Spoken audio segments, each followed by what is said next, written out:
Welcome back, class. Section 4 of Alzheimer's disease. This one focuses on behaviors.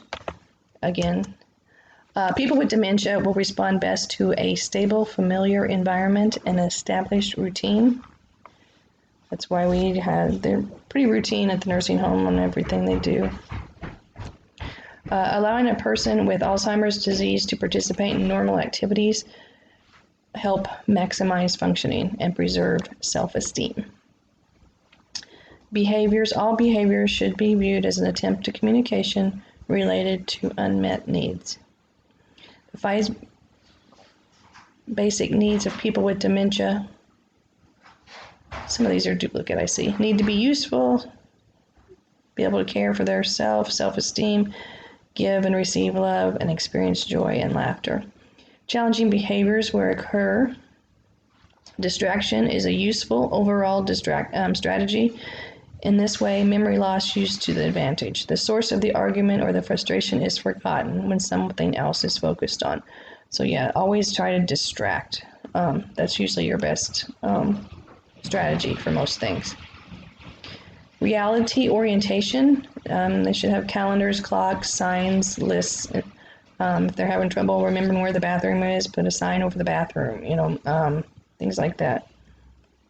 Validation therapy is one method of letting the resident believe they live in past or imaginary circumstances.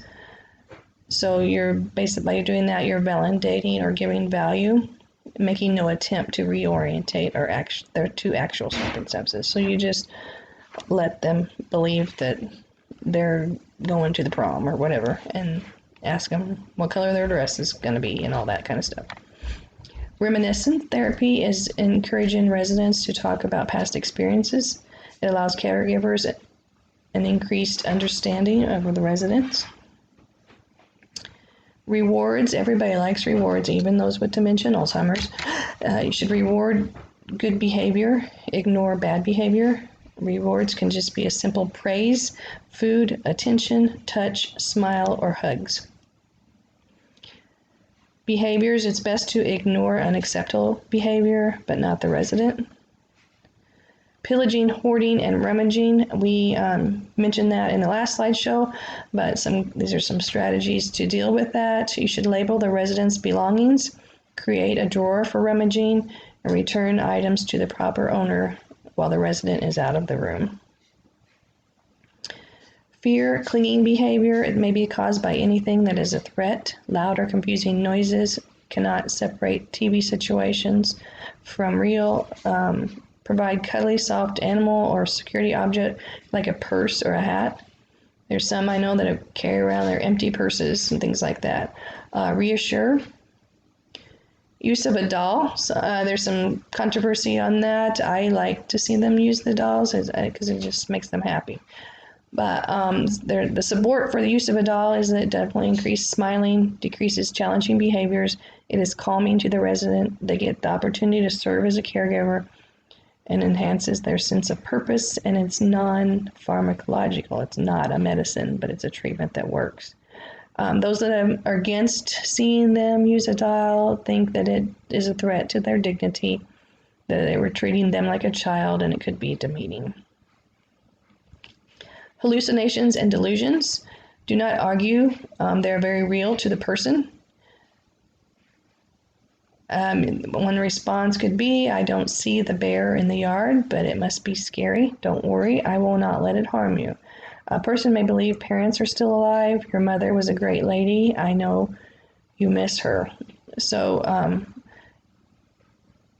reduce clutter, shadows, night lights. You can add light lights, remove pattern wallpaper, curtains, and pictures.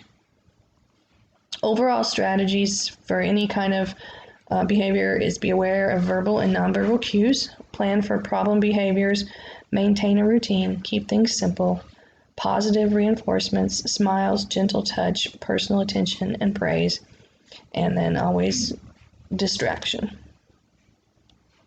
Remember, behavior problems result from the disease. Do not take things the person says or does personally. It is the disease speaking. This is in a nursing home. I was just giving an example of that. they usually will track behaviors. If they know that there's a certain behavior that a resident does over and over, they will document that that is one of their normal behaviors and how it, what the intervention is or what they're doing when that behavior happens. And that's that.